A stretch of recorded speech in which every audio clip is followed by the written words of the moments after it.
India में काफ़ी ऐसे कार ब्रांड्स भी हैं जो काफ़ी तगड़े हैं और कुछ ऐसे भी हैं जो काफ़ी ज़्यादा पिट रहे हैं। लेकिन टाटा मोटर्स जो आज से 4 साल पहले जिसको लोग कह रहे थे कि ये तो कंपनी बंद होने वाली है, और वो आज कुछ अलग ही लेवल पर चल रही है।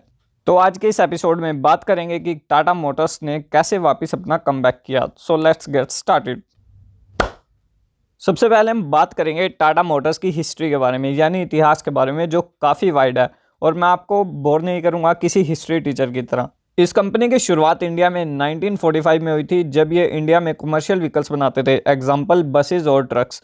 तो इनका काम काफ़ी ज़्यादा अच्छा चल रहा था और फिर 1990s में पैसेंजर व्हीकल्स की डिमांड कुछ ज़्यादा ही बढ़ी। तो उस टाइम इस सेगमेंट में काफ़ी कम मेकर्स थे, तो टाटा ने सोचा कि हम भी इस सेगमेंट में एंट्री करते हैं, जिससे मेकर्स के भी मज़े लगे रहेंगे और बाकी कंज्यूमर्स के भी। फिर टाटा ने अपनी टाटा सियरा लॉन्च करी 1991 में, जो कि एक काफ़ी अच्छी गाड़ी थी उस समय के हिसाब से, और काफ़ी अच्छी ऑफ रोडिंग कैपेबिलिटीज़ भी मिलती थी। फिर आई साल 1992 में टाटा की स्टेट, और उसके बाद आया साल 1998, जो इस ब्रांड के लिए काफ़ी ज़्यादा इंपॉर्टेंट था क्योंकि इस ब्रांड ने काफ़ी इंपॉर्टेंट डिसीजंस लिए थे। फिर इंडिया में लॉन्च की गई टाटा सफारी, जो कि इंडिया में काफ़ी चली और इसे एक लग्जरी गाड़ी माना जाता था क्योंकि इसके कैबिन में काफ़ी अच्छा खासा हमें स्पेस मिलता था, और एक ये बिग साइज एसयूवी थी, और इसके अलावा इसमें 4x4 सिस्टम भी मिलता था। इसके बाद लॉन्च की गई सब 4 metre compact hatchback Tata Indica, जो कि इनिशियली काफ़ी ज़्यादा बड़ा फेलियर रही क्योंकि जो हमारे जर्नलिस्ट थे उन्होंने कहा कि इस गाड़ी के लुक्स,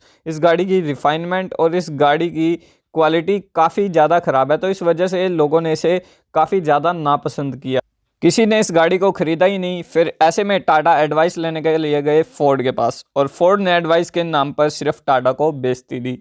फिर उन्होंने थोड़ा बहुत काम किया इस गाड़ी की ब्रांडिंग पे और इस गाड़ी की रिफाइनमेंट पे, तब जाके इस गाड़ी की थोड़ी बहुत सेल्स बेटर हुई। फिर 2007 तक इस कंपनी का काफ़ी अच्छा टाइम चला। ऐसे में ये इंडिया की सबसे बड़ी लार्जेस्ट कार मेकर कंपनी बन गई, और इस कंपनी के जो रिवेन्यूज़ थे वो लगभग $9 बिलियन के आसपास तक थे, और काफ़ी अच्छी गाड़ियाँ ये बनाने लग गए थे। लोगों को भी इनकी गाड़ियाँ पसंद आने लग गई थी।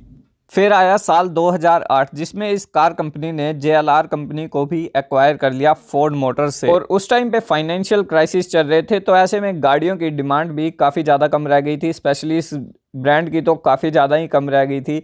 और ऐसे में इन्होंने JLR को एक्वायर कर लिया, तो सभी ब्रांड्स ने यही बोला कि ये काफ़ी बड़ी बेवकूफ़ी की है, क्योंकि एक कंपनी जो एवरेज 6-7 लाख की गाड़ी बेचती है वो कैसे हैंडल करेगी उस कंपनी को जिसकी गाड़ियां लगभग 1-1 करोड़ तक की होती हैं। इन्वेस्टर्स और कार कंपनीज के बीच में काफ़ी झगड़े हुए इस JLR ग्रुप को लेके, लेकिन लास्ट में टाटा मोटर्स के अंडर JLR ग्रुप आ ही गया। ये मैं मानता हूँ कि टाटा मोटर्स का उस टाइम पे काफ़ी अच्छा पीक टाइम चल रहा था, और उसके बाद काफ़ी बड़ा डाउनफॉल आया। उस टाइम पे इस कंपनी ने अपनी बॉटम लाइन पर ज़्यादा ध्यान नहीं दिया, जिस वजह से इस कंपनी का ब्रांड नेम भी काफ़ी ख़राब हुआ। काफ़ी खराबियां की गई उस टाइम पे, जैसे आफ्टर सेल सर्विस इस कंपनी की काफ़ी बुरी थी। कस्टमर अगर सर्विस करवाने के लिए जाता था तो वहाँ से पिट कर ही आता था, और इसके अलावा इन गाड़ियों की मेंटेनेंस कॉस्ट थोड़ी हाई थी as compare to other brands जो इस सेगमेंट में आते थे। इसके अलावा इनकी गाड़ियों के पार्ट्स भी इजीली अवेलेबल नहीं हो पाते थे, और इसके बाद थर्ड पॉइंट, इनकी गाड़ियों की लुक्स और फीचर्स काफ़ी पुराने हो गए थे। जो बाहर से कंपनी आ रही थी उनकी गाड़ियाँ काफ़ी स्टाइलिश और यूनिक सी थी, काफ़ी अच्छे फीचर्स के साथ आती थी जो कस्टमर्स को अट्रैक्ट कर रही थी, और इस वजह से टाटा की सेल्स और ब्रांड वैल्यू काफ़ी कम होती जा रही थी। और उसके बाद आया साल 2009, जिसमें टाटा ने अपनी सबसे सस्ती गाड़ी लॉन्च की, टाटा नैनो। इस गाड़ी की भी मार्केटिंग में काफ़ी प्रॉब्लम्स आई, जिस वजह से ये गाड़ी भी एक फ्लॉप साबित हुई।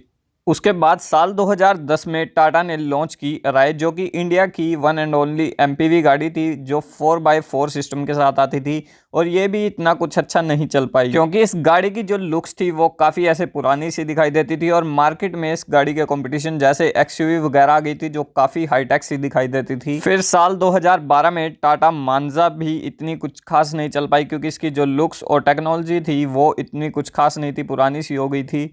और फिर टाटा की सेल्स काफ़ी डाउन में चली गई। पहले इसका मार्केट शेयर 17% था, उसके बाद ये 4% रह गया, जो कि काफ़ी बड़ा ही डाउनफॉल था।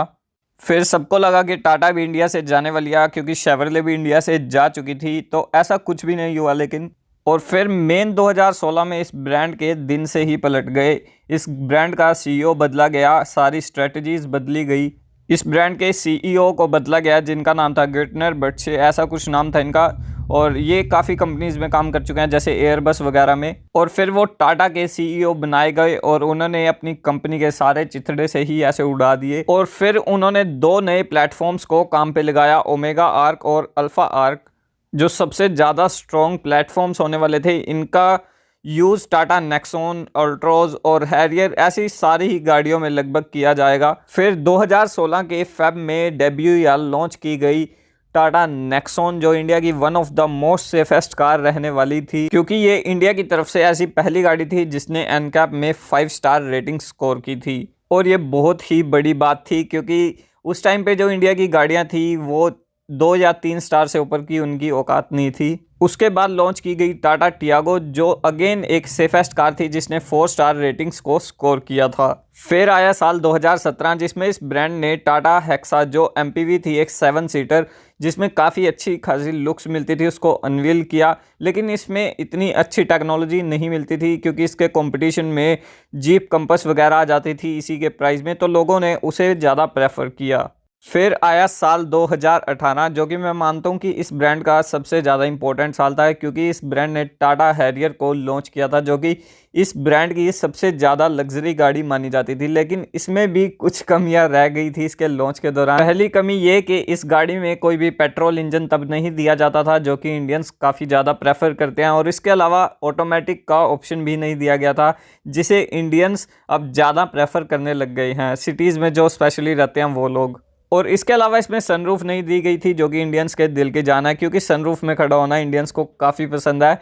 तो ये कुछ कमियां थी जिसकी वजह से स्टार्टिंग में तो इस गाड़ी को काफ़ी अच्छा माना गया, लेकिन उसके बाद ये काफ़ी डाउन चली गई। फिर साल 2020 में टाटा हैरियर की सारी कमियां जैसे ऑटोमेटिक ट्रांसमिशन, सनरूफ वगैरह, ये सब कुछ ठीक कर दिया गया। और साथ ही इस ब्रांड की एग्जिस्टिंग लाइनअप में कुछ ऐसी तगड़ी सी लुक्स डाल दी जो कि लोगों को काफ़ी ज़्यादा पसंद आई, कुछ ज़्यादा ही पसंद आ गई, क्योंकि इस ब्रांड की जो सेल्स है वो 2020 में 70% मोर हुई है एज़ कम्पेयर टू 2019। फिर 2020 में लॉन्च की गई टाटा नेक्सॉन ईवी, जो कि made in India, fully made in India car थी और ये काफ़ी अच्छी बात थी। और अब 2021 में 6 नई गाड़ियां लॉन्च होंगी टाटा की तरफ से। पहली है टाटा HBX ग्रेविटास, जो सफारी है, Altroz EV, Altroz turbo, Harrier petrol और नेक्सॉन टर्बो। तो कुछ ज़्यादा ही मस्त सा लाइनअप होने वाला है अब टाटा की तरफ से। इसीलिए मैं कह रहा था कि टाटा अभी अपने कमबैक में है और टाटा का मार्केट शेयर भी काफ़ी ज़्यादा बढ़ चुका है। दोस्तों आज की वीडियो में बस इतना ही। उम्मीद करूंगा कि आप सबको हमारी ये वीडियो अच्छी लगी होगी। इस वीडियो का बेस्ट पार्ट हमें कमेंट करके ज़रूर बताइएगा, और अगर आपको ये वीडियो अच्छी लगी है तो इस वीडियो को लाइक ज़रूर करिएगा, और हमारे चैनल को सब्सक्राइब अगर आपने अभी तक नहीं किया तो सबसे पहले जाके सब्सक्राइब कर लीजिए और बेल आइकन को भी दबा लीजिए, ताकि आप हमारे किसी भी वीडियो के अपडेट को मिस ना करें। मिलते हैं नेक्स्ट वीडियो में, तब तक के लिए गुड बाय।